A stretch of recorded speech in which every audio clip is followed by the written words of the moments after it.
without further ado, welcome to the 2023 National Transition Retreat. We're so lucky to be led today by brother Ryan Blanck. Ryan is an expert facilitator with a gift for bringing out the best in people. Currently, he's the performance coach for high-capacity leaders all around the world. He delivers life-altering coaching and experiences in partnership with the NFL, within championship-winning football programs like the Philadelphia Eagles, Dallas Cowboys, Baltimore Ravens, Clemson University, to the Minnesota Vikings, New York Jets, Detroit Lions, Cleveland Browns, and Western Michigan University, as well as the iconic entertainment industry agency, William Morris Endeavor. To date, Ryan has coached club executives and their senior leadership teams from over half the NFL and the league itself. Ryan is an alumnus of SIGEP's Michigan Beta chapter and actually worked on the headquarters staff. So please welcome brother Ryan Blanck. Thanks, Alec. I really appreciate that. It's true. So people are like, what the hell is Michigan Beta? I worked on staff so long that I used to know all the designations. I don't remember many of them now. I did travel. When I did travel, it was in Texas, Oklahoma, and Arkansas. So Marcus, I see you, Oklahoma Beta. I believe you're there in Norman, Oklahoma. Is that true? Yeah, I am. Yeah, I love that. Tim Lewis used to be your chapter counselor, and he's the one that hooked me up with a huge engagement ring for my wife. So special place of my heart is there in Norman with my wife. So I went to Western Michigan University. I graduated, worked on staff for quite some time. And then when I left staff, I actually had the greatest failure of my entire life, which led me to becoming an entrepreneur. Been in the business now for over 13 years. I think our 13th anniversary is on April 1st. I don't remember exactly what that is, but since then, I remember my first year of business, our total revenue was 18 grand. And now we've got a client roster that I've always dreamed of. So I'm going to share some of the things that I work with them. I'm going to share with you. I'm just really curious. Let's see here. What are those reactions? Did anybody experience this last year? Give me a thumbs up. Did anybody experience this last year at all? Any reactions? Nobody. Oh, we got fresh blood. All right, here we go. I've got a couple of things. I'm really grateful to be here today because, again, this is my life's work. So since 2002, I've been asking only one question, and it's a very relevant question for what we're talking about today and what you're going to be doing on campus. The question that we've built a business on is, are you worth following? That's our question. Because you would think that everyone would want to be worth following, and not everyone is. There is a difference between those who are and those who are not worth following. We're going to unpack what that means in hour one. Hour two, we're going to go into some processing and auditing what's been going on. And then in hour three, we'll be actually going to a place of planning. Now, enough about me. What I love to do is this. Hey, Alex, let's break them in small groups. If they're in chapters, go ahead. That's fine. But otherwise, let's have small groups of 3 individuals. Let's do that. When you're in your small groups, I want you to do a couple of things. No, these are not going to be with your chapter. The good news is SIGEP is a national network. So the first thing, you're going to introduce yourself, your name, where you're from, all those things. The second thing I want you to do, why in the hell did you decide to run for office? All of you have been elected as an officer of your chapter. So what led you to that decision? And the third thing that I want you to share in your small group, I'm going to give you 6 minutes in the small group, is going to be this. I want you to complete this statement. If you really knew me, you'd know. If you really knew me, you'd know. What is that? When you break in small groups, I will type in there those three prompts. So you'll have that. Again, your introduction. And if you really knew me, you'd know. So go ahead, and Alex, when you're ready to break them in small groups, I will see you in about 6 minutes. 6 minutes. Well, it seems like there's a lot of us that still need to be assigned. So for those of you who are here, let me see here. Hey, Alex, come off mute, bro. Hello there. Hey, dude. So if we're going to say Alex from NC Pi, what chapter is that, dude? Western Carolina University. What up, Western Carolina? So, all right. I'm in Michigan right now, though, actually. I'm from Michigan. Where do you live? Mason, just south of Lansing. Yeah, man. I grew up in Grand Blanc. I live in Traverse City now. Yeah. So help me understand this. If I really knew you, I'd know what? You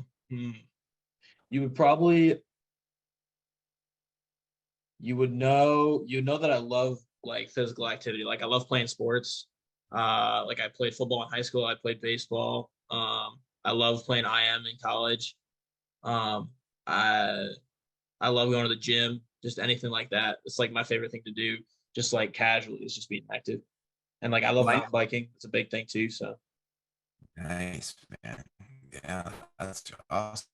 You're in a great spot to rip up the mountain bike, man. Well, when you're ready to help split wood, you can come up to the property. Love to have your help. Let's go. okay, all right, cool, sounds good. Let's see here. Jeff T, I think that is New Jersey Alpha. Is that Stevens Tech? Yeah, that's Stevens Institute Technology. All right, bro. Yeah. If I really knew you, what would I know? I'm a very outgoing dude that loves to try new things. When I joined SIGEP, I don't know, I didn't know a lot of things to do on campus because my first year was virtual. So I just like trying, different sports, different activities. I had to learn all about my campus kind of as a sophomore. So I had to meet a lot of people and kind of get to know them off the bat and kind of catch up where everyone else was at. So I learned a lot from that, and I just like meeting new people and doing whatever I can to kind of be more active on campus. Very cool. Peyton Burpee. Washington Alpha. I know that Washington Alpha, you know what that means, bro? That's Cougar Nation. How do I know that? Because my wife went to Wazoo, man. Go Cougs. Go Cougs, baby. Cougs. Hang on real quick. Will you break it to me straight? Can you be honest with all of us in this conversation right now? P? Yeah. Cougar gold cheese. Is it really the best cheese ever? Oh, really? Absolutely. Yes, absolutely. It's definitely worth a try. 100%. All right. If we really knew you, what would we know? You would know that coming into college, I was really against Greek life.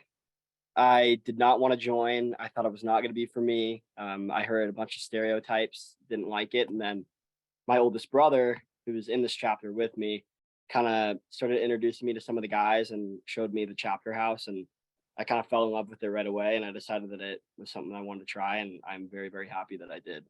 Wow. There it is. I like that. What year are you now? I'm a sophomore. And your position in the chapter is? VP of scholarship.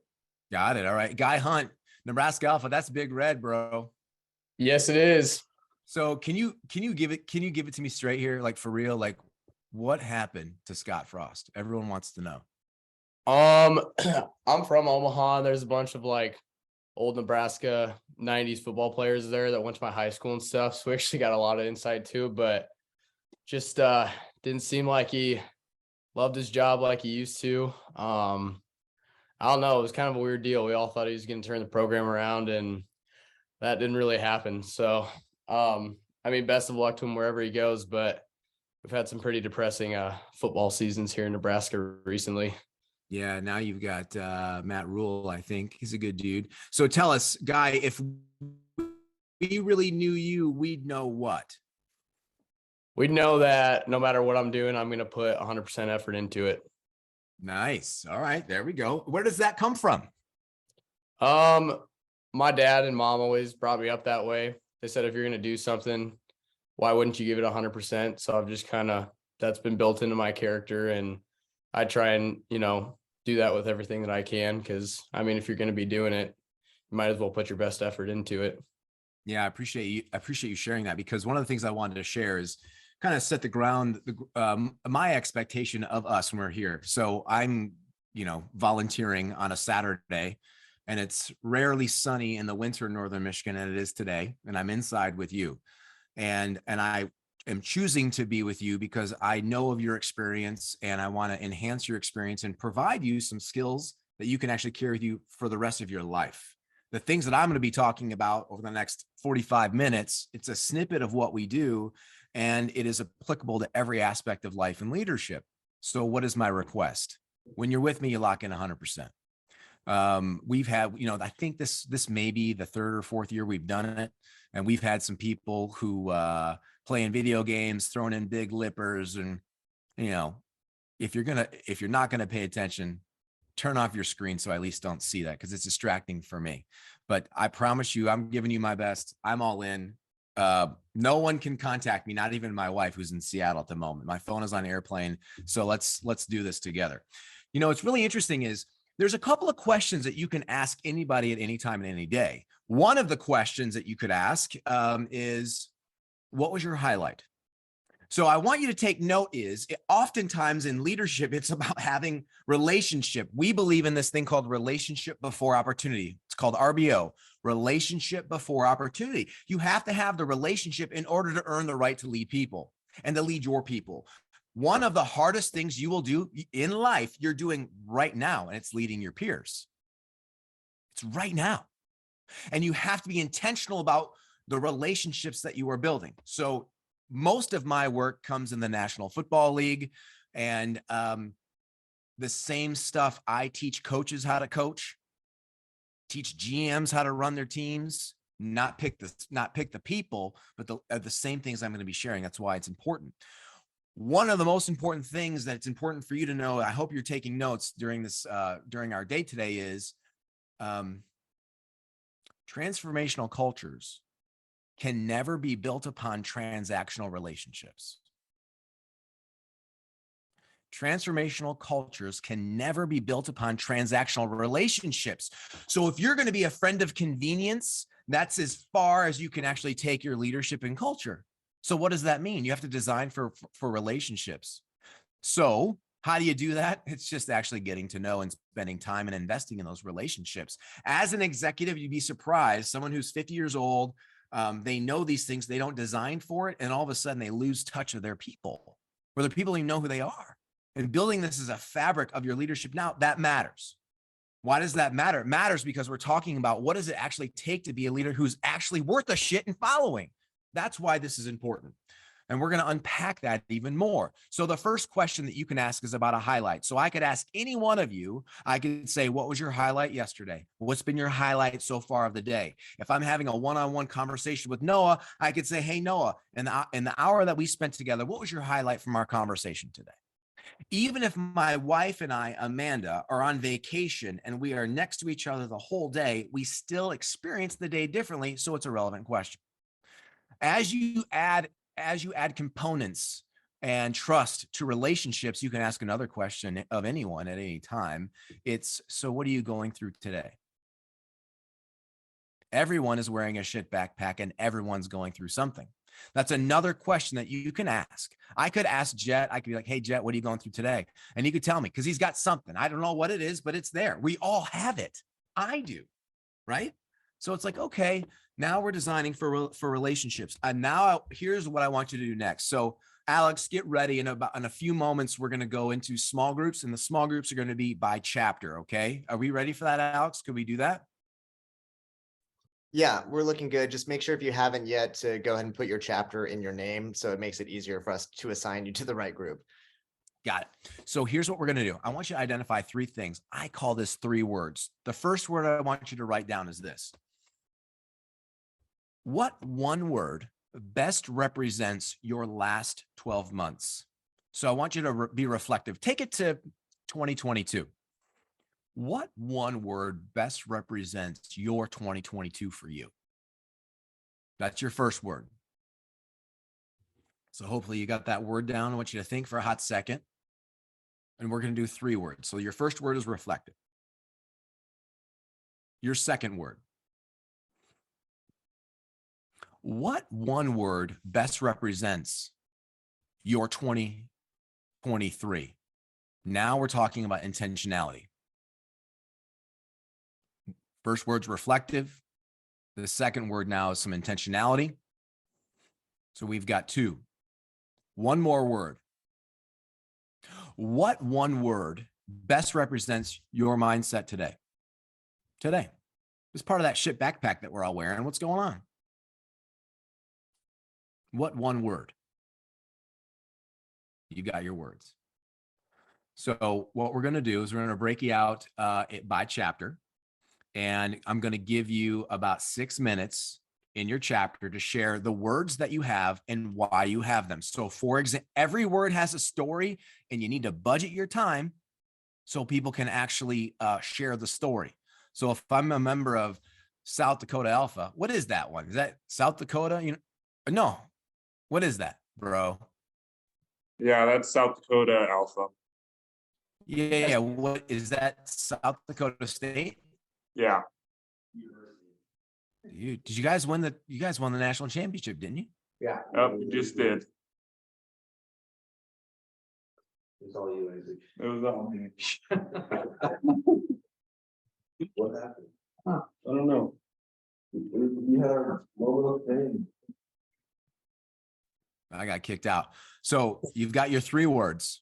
What I want you to do is there's a story behind every word. You have 6 minutes.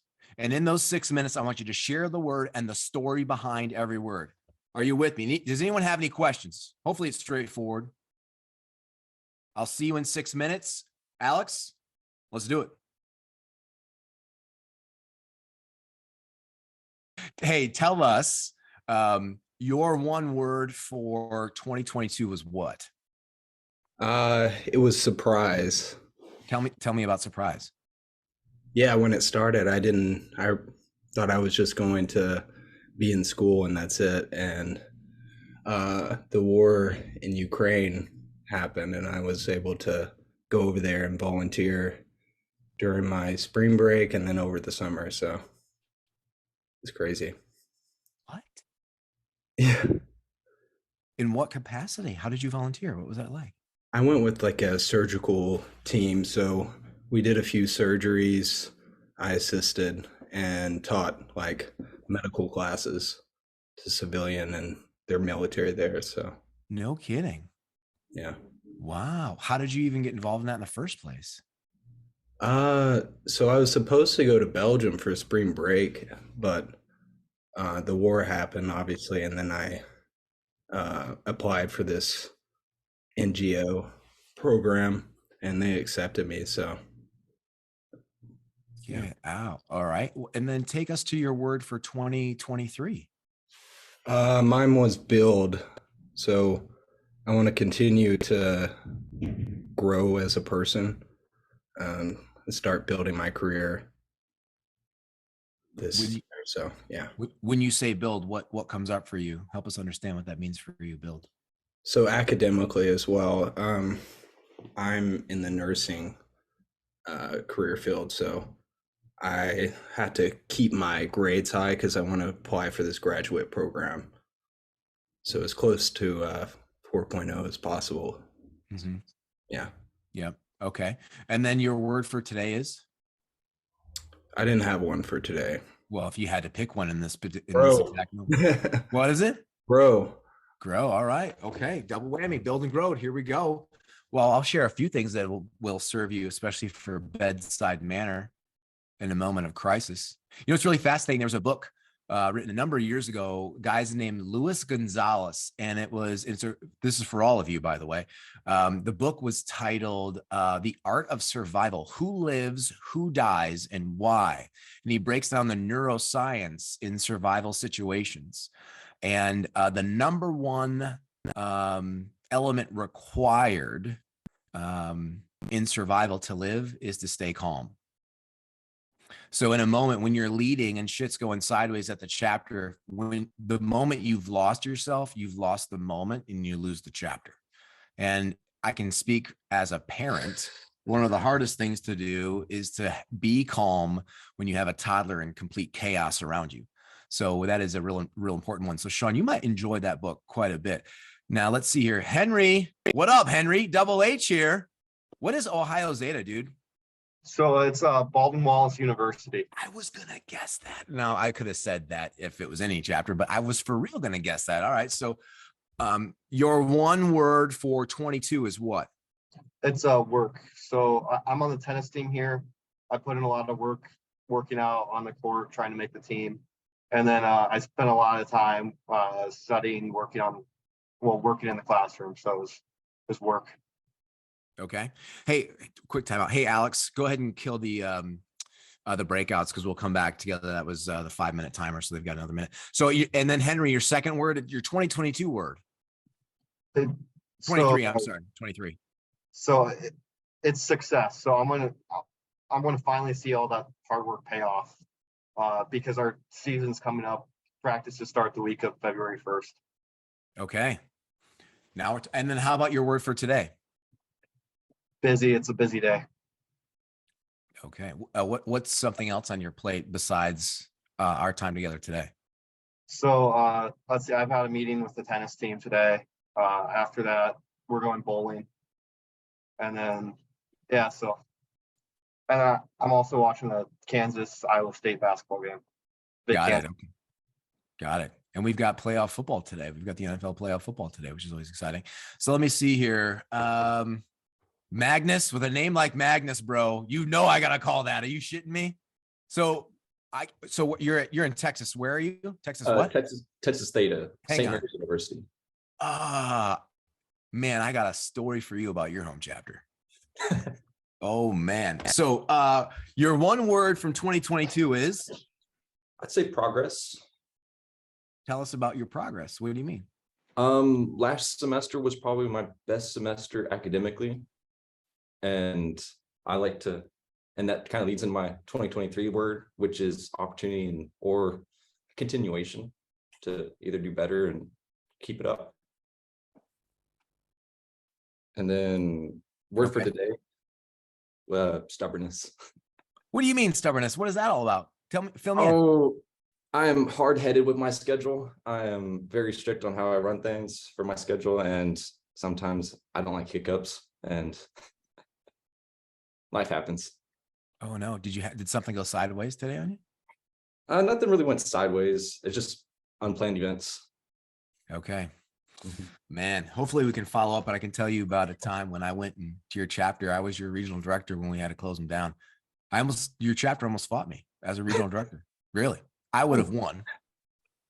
Can you imagine that? One on 40? That was crazy. That was one of the craziest moments of my life on staff. How about that? So we're gonna pivot here. That's called 3 words. All of you need, again, we talk about relationship before opportunity. Those are 3 words, and this question or that thing is very relevant for anybody because it's really important to know someone's story. And people need to feel heard before they can even start to listen. And when you design for those relationships, that matters. So we're going to do one thing real fast. Here's what I want you to do. I want you to do this. I want everyone to identify right now if you're right or left-handed. Just quickly figure that out. If you're ambidextrous, good for you. You should be playing a sport. But your hand is going to be the hand that you write with. That you would, if you had to write cursive, what hand would that be? So everyone has that. Is that correct? You're with me, right? We good? We ready? You have your hand. Now, there's no talking. There's no gaming the system. Just bear with me in this moment. So everybody here, right? Saul, you ready for this, bro? Are you sure? Here we go. You have your right or left hand. I'm a righty. So all you're going to do is you're going to snap your fingers with your dominant hand. Not yet. I'm going to show you first. You're going to snap your fingers with your dominant hand 5 times. It'll be quickly. They'll be consecutive. And then with your pointer finger, you're going to draw an uppercase E on your forehead. It will look like this. 1, 2, 3, 4, 5, uppercase E. All right, let's give it a shot. Ready? 1, 2, 3, 4, 5. Uppercase E. Draw the uppercase E. Now, I think everyone's done it. Looked like that's the case. I have it on gallery view so I can see a whole bunch of you. So you drew an E. The truth is there's 2 ways that you could have drawn your E. And I hope you guys like golden retrievers because you're going to meet Honey in a second. She's wants to play. So I could have drawn my E like this. Or I could have drawn my E like this. So let me see here. Aiden, come off mute, bro. You're in Tennessee. Aiden. All right. Hey, what's going on? Hey, Aiden, does this look normal to you or backwards? That looks like the correct way to draw you. Okay, so then this would be backwards? Yes, correct.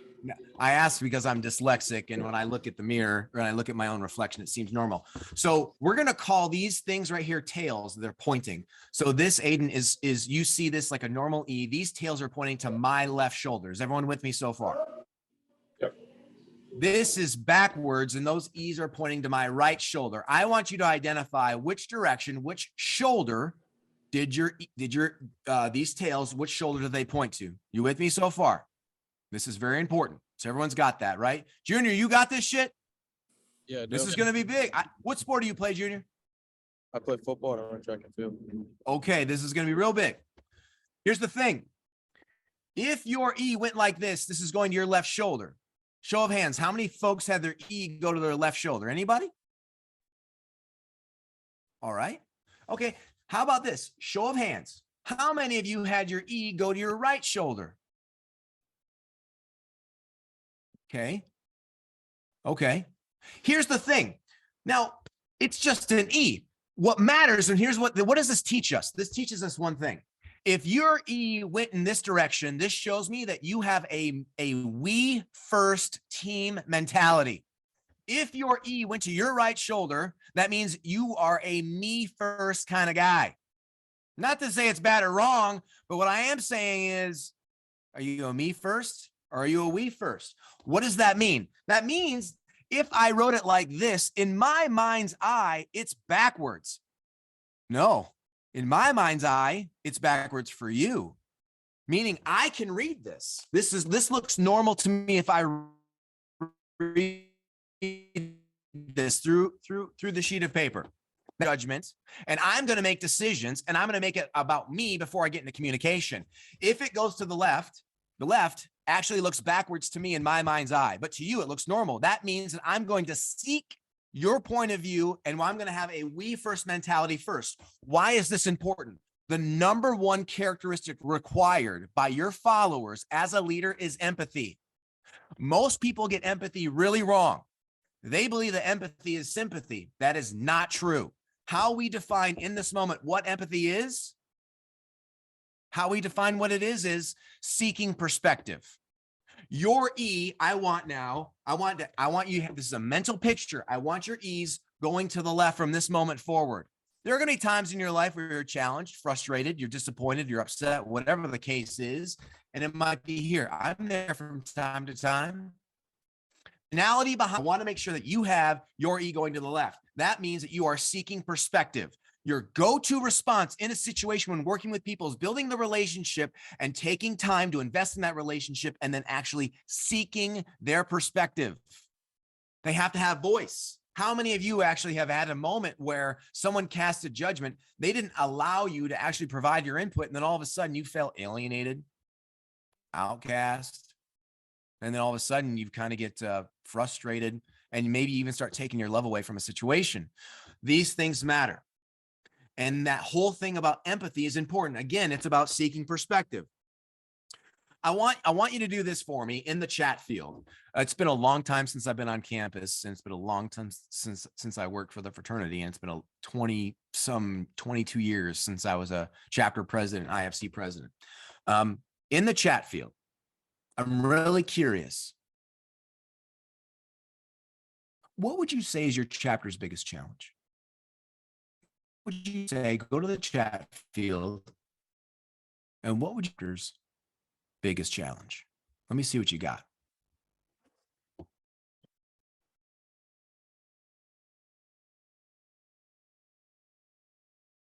I'm seeing engagement, dues, recruitment, dues, respect, motivation, recruitment, encouragement, attendance, yeah.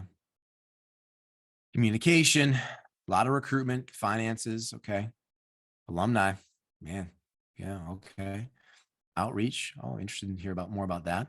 Communication, attendance, yeah, people getting involved, apathy, right? Isn't apathy is like when people just like, they just kind of like take their love away? Dues, yeah. Same page thinking, Bennett, okay. Accountability. You know what's really interesting about apathy is why do people not stay engaged in the fraternity? The truth is, if we cut through all the bullshit, is they don't stay engaged because they find more value in something else. So there's something about the experience that isn't matching what their expectation is, really, is what it is. Not to say it's right or wrong, and maybe we don't want them involved, but that is the primary reason. It's very simple. Okay, alcohol alumni, national bill, got it. Sobriety, okay. So we're going to be able to, I'll teach you a few more things that we can go after, and so you can actually confront some of these things that you're working on, which would be real important. I have to tell you that actually leading your chapter and leading your peers is one of the hardest things to do. So, hey, Pat, are you ready to share the video for us to break that down? Yes, sir. Sharing right now. All right, here we go, guys. Pat's going to share a video. We're going to watch a video and let's break this thing down. Hey, this is Ryan Blanck with Deviate. Let me ask you a question. Are you worth following? Seriously, think about it. What does it even take to be a healthy leader who's actually worth following in the first place? I can tell you that leaders need to lead differently. There's been a seismic shift to the liberating collaborative leader who has the positive energy needed to unlock dormant potential within their people and love them in a whole new way. At the end of the day, leadership comes down to two things: the power of choice and a line. This line is a universal guiding principle and the foundation to leadership. You're either one or two places. You're either above or you're below this line. Both locations are a choice. Both are a mindset. When you're above the line, your mindset's open, ready for growth, and hardwired for inclusivity. When you're below the line, your mindset's negative, closed, fixated on being right, and you think people are out to get you. Above the line represents things like wonder, love, curiosity, co-creation, personal responsibility, and forgiveness. Outcomes of an above the line mindset include collaboration, innovation, healthy, loving relationships, an attitude of gratitude and fun. Conversely, below the line represents blame, shame, judgment, fear, criticism, and sarcasm. The below the line mindset breeds a cycle of doubt, anxiety, a poor self-concept, and the general feeling of I'm not good enough. This mindset's fueled by negative people and energy, stress, frustration, and fatigue. Think about the toll this mindset can have on cultures, locker rooms, and your family. The great news is everyone has a choice about your location and the relationship to this line. Think about it in sports. Coaches will create two psychological outcomes for their players: fun versus fear. Athletes will have a higher likelihood to reach their full potential and consistently deliver if they play in the present moment, embodying a fun-filled mindset. Being above the line creates flow where they trust that they'll win and perform. Meaning, a fear-filled mindset forces the athlete to always play from a deficit, play out of caution, and thinks below the line to not make a mistake and screw up. Fear-filled athletes are trying to win and force themselves out of the present moment. They're either dwelling on the past or drifting into the future. Almost all mistakes in sports, leadership, and in life take place when we're outside of the present moment. Hence the immense importance of leading and coaching through an above-the-line mindset. Another guiding principle we teach is I am creates. Anything that you say after I am will create your future. Above the line creates a brighter future of possibility and outcomes. Below the line will create a future of doubt, mistake, and a poor self-concept. Think about this. What happens to the golfer who stands over the ball and thinks to himself, don't screw up, don't screw up, don't screw up. Don't pull the ball left, you idiot. The water is to the left. When he hits the ball, where does the ball always go? To the left. The same lessons apply to you and your leadership. I wonder what I am creates narratives you're telling yourself. I also wonder, what are your people saying to themselves? The single most important attribute to be a healthy leader who's worth following is your location, mindset, and relationship to this line. Where you are will either tune in or tune out your audience. Are you worth following? Well, you are if you're above the line.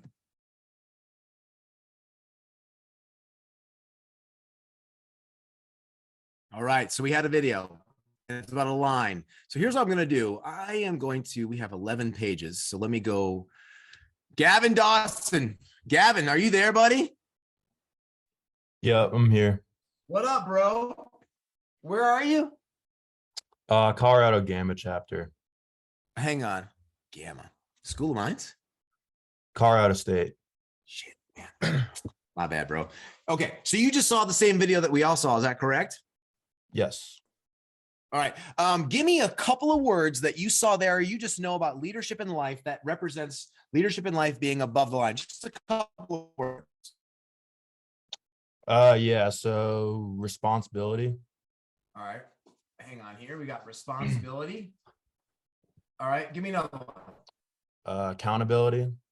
Sure. Accountability. Give me one more. Motivation. Motivation. Great. Thank you. All right. So let's see here.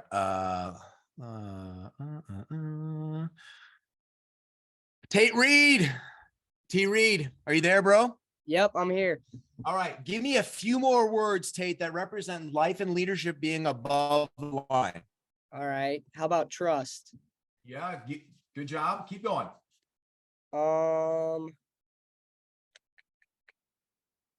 Dependability. All right. And Give me one more, bro.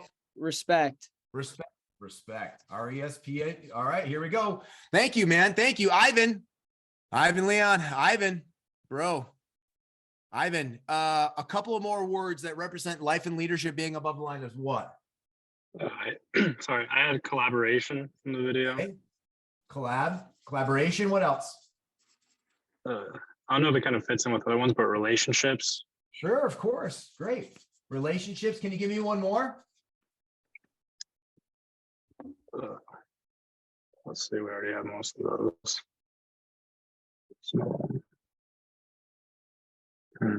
Loyalty. Loyalty. Okay. Thank you. Loyalty. Right. And then let me see here. Let's see here. Julio Fernandez, Virginia Beta. I want to say that's VCU. Julio, is that true? Julio, you there? Julio's not there. Mitt Patel. Mitt, are you there, Mitt? Yeah. Let me think here. New Jersey Beta. That's not Rutgers, is it? Yeah, that's what it is.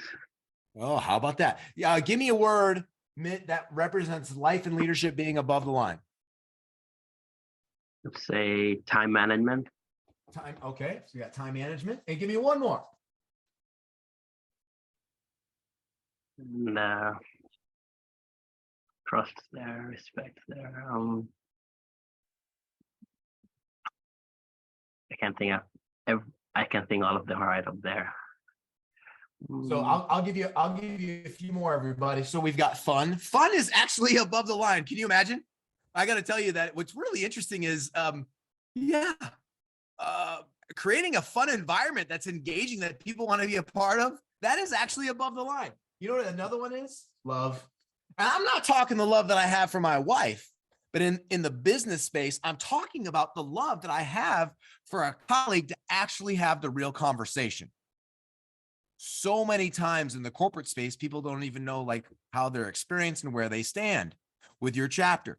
Does anyone have that guy in the chapter that really needs to be told something about how he's experiencing what's going on, maybe an intervention, and we haven't had it? That's love. That's Alex is smiling because Alex knows. He's like, shit, we got that guy, right? Yeah. Drew, is your hand up? Yes, sir. I know that all too well. Yeah, right. So it's okay. So love, right? And so up here too, we've got collaborate. Did I have collaborate? Oh, there's collaboration. So co-creation is up here. We can keep going. Obviously, we know empathy is up here. We're not going to spend a ton of time on it. And another really important word that you have to have here is inclusivity. Here's what's really interesting. Inclusivity. This is super important. Psychologically, one of the worst things you will ever do to a human being is exclude them. Think about it. How good does it feel when you feel excluded? Not good at all. So psychologically, one of the worst things you will ever do to someone is exclude them. So the power of inclusivity is actually beyond measure. The real interesting thing about inclusivity is if you fail to design for it, you will exclude people by accident. The good news is you didn't have a negative heart. You weren't intentional about it. It wasn't out of malice. The bad news, they don't know that. They just feel excluded. In your leadership, how you design for inclusivity matters. So we know, I've got my red marker now. We know that to exclude, right? To exclude, we know that's below the line. Jordan Z, my man. Zaccardo, is that right? Yeah. All right. Hang on. New Jersey Iota, man. New York. Oh, I'm sorry. That's right. New York Iota. I could guess, but I would butcher. What is that? It's in Fredonia. It's like Fredonia? It's like an hour south of Buffalo. What's the university? Fredonia? Yeah. The University of Fredonia? Yeah. How about that? Okay, Jordan, I got my red marker. Take me below the line. A couple of words that represent leadership being below the line are what? Let's see. Not being understanding. So like close-minded? Yeah. Okay. Yeah. Minded. Yep. What up? Give me one more. I guess short-tempered. Yeah, sure. Short-tempered. Let me think here. Reese Dunsworth. What up, my guy? Where are you from? Mississippi what? No, Missouri Ada. Missouri. All I saw was MISS and then it like cut off. Missouri Ada? Where's that? Springfield, Missouri State. Yeah, but like what is it? Missouri State University. Yeah, all right. So a couple of things, Reese, below the line in red would be what? Denial. Denial. Boy, denial. Okay, what else? Fear of judgment. Fear and judgment. Those are great. You know, it's interesting. My wife is writing a book of decision making and the art of decision making and how actually what comes in the way of having good judgment. This is judgment. It's like casting judgment. I'm talking about of making good decisions. And there are 4 major things that get in the way of making good decisions: fear, stress, frustration, fatigue. These 4 things. When you have an abundance of one or more of those things, that's when actually poor decisions come forward. Think about it. I mean, how many of you ever been hangry? I mean, you're all hangry and shit, and then all of a sudden you're fatigued and you're frustrated because you're hangry. Then you're a version of yourself that you actually, that's not authentically you. So let me think here. Philip D. Philip, my guy. I got you, dude. What's going on, playa? Is that Virginia Kappa? It kind of cut out on my screen. Is that I know that, is that true? Virginia Kappa? That is Virginia Kappa. So I'm gonna guess that would be Blacksburg. That would be Vatech. Yep, you were correct. Come on, brother. So a couple of other things that would represent life and leadership being below the line would be what? Well, I was actually going to say stress, frustration, fatigue. I guess hate, like a bad environment that you don't want to be in. Okay.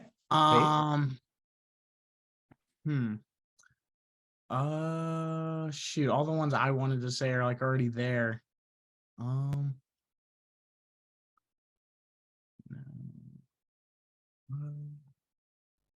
I can't really think. All the ones I was thinking of are already there. You know what? Here's one. Let me ask you this. I don't know if you can actually read this, but can you read that? Complacency or complaining. Complaining. Yeah. Complaining. So that would mean solutions focus is above the line. So look, if we did this 10 consecutive times over 10 consecutive days, we would have similar, but there would be different things. So you have a general idea. My request for you is about how are you leading as it relates to that line? Leaders who are worth following have an authentic relationship to being above the line. And it's important to know the only time anyone is ever frustrated, disappointed is when their expectations have not been. It is not a fair expectation to believe that you will always be above the line. That is not a fair expectation. I am not always above the line, and this is something that I teach. The expectation and the actual mastery is this is a grounded state of mind. This is a triggered state of mind. Mastery is when you feel triggered, you have the relationships, the self-efficacy, some techniques to get back above it as quickly as possible. So your dip is not as severe and the duration of time you're below the line is not as long. That's the relationship there. What does that mean? Chapter presidents. Now you are here. You're leading your executive board meetings. If you hear someone going below the line, I don't know about you, but I've been in so many meetings where all of a sudden someone throws something and starts getting below the line, and then all of a sudden people start piling on and you lose control of the meeting, and it's like everyone's just kind of talking shit about something. How do you stop that? Is just saying, hey, quick timeout. Let's bring the conversation back above the line. I'm not going to call out, I'm not going to call someone out specifically. I'm not going to say, hey, guy, that was a below the line comment. Bring it above. I'm going to actually have a request for the entire group. Also in one-on-one, if I'm a chapter president, because Guy happens to be next to me on my screen. If Guy, what remind me, your position is what there at Nebraska? VP recruitment. Right. So he's my VP of recruitment. If I'm having a one-on-one, then I could say, gosh, that was a below the line comment there. How could you rephrase that a little bit differently? Because that's coming in a place of partnership. I'm not blaming, shaming, right? Blaming and shaming goes below the line. I want to share this. One of my mentors, his background's in psychotherapy. He won a Super Bowl as a performance coach for Dick Vermeil and the St. Louis Rams. He went on and saved Metallica from breaking up and saved a number of other bands.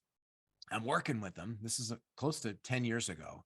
And I don't know if anyone can relate to this, but I was like charging really hard for a goal. And it was like hell or high water. I'm going to hit this goal. I'm going to do it.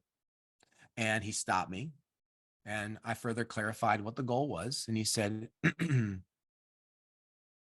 anytime that you're going hard towards something, you're actually running away from something too. Have you taken any of that into consideration? And I hadn't.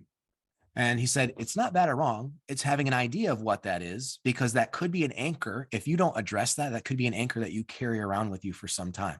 Maybe it's fear of rejection, fear of financial insecurity, right? Whatever it is. Like, how about that? You know, what's interesting. I wonder how many of you have been around someone who seems to be very quick to blame people by nodding your head. Does anyone ever experience that? Like, man, this person, Alex is going to get whiplash. Like, yeah, like this person is so quick to blame other people. So remember the same sort of thing. As we know, going hard towards something means you're running away from something. When there is blame, psychologically, there's actually that person is struggling with a lot of shame inside. If you truly love this person, if you're seeing them, especially if you're working together on your executive council, taking a moment to have a relationship, to have that conversation about what their shame is all about and what that is, hopefully you have that permission, that love to go there. That's where that's coming from. Interesting, very interesting how that all plays out. I want to talk to you a little bit about this thing called a vibe test, and then we'll take a break. I think we've got everyone here. Now we're kind of settling in. I'll share a few more guiding principles, and then we'll get you start doing some specific items for your chapter. This is what I call a vibe test.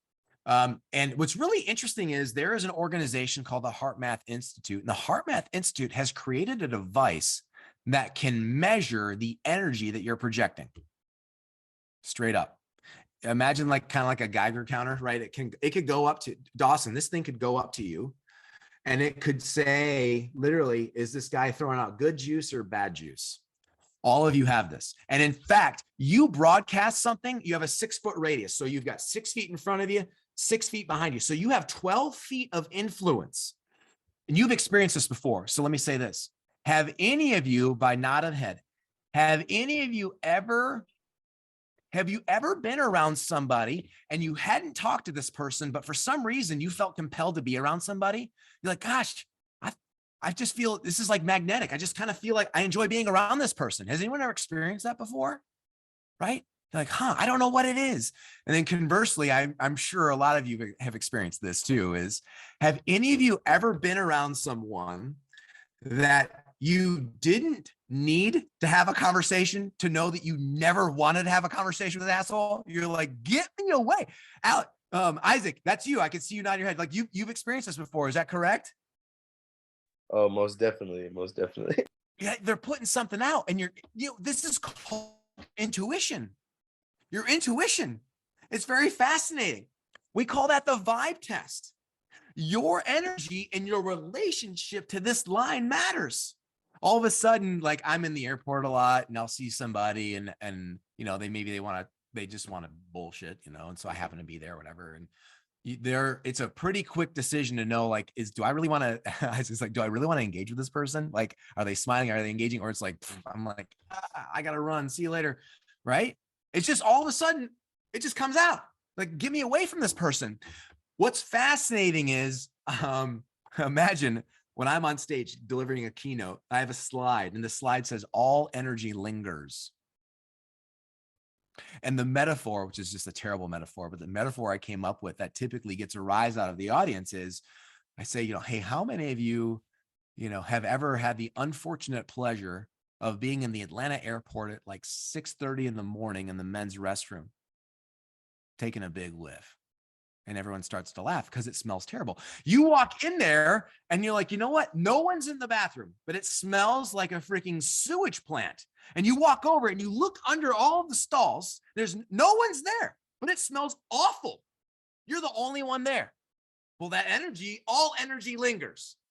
All energy lingers. What you broadcast, even when you leave a room, matters. And how you address that within yourself, within your executive council, that matters because it all lingers. Is your energy in a state where it can actually pick up a room? Can you do it even this much? I want to say this, and then we'll take a 7-minute break. We'll get back at 2:10 Eastern time. So that's 7 minutes from now. I'll say that sometimes a win is getting to the line, not being above it. And that's okay. Sometimes we have a day. And sometimes it's a struggle to get to that line. And that's okay. And we get there. So Alex, Pat, let's take a 7-minute break. And when my video goes live at in 7 minutes, that's when we'll get started. We'll see you in a bit. See you in a bit. Go hit the restroom, do what you need to do.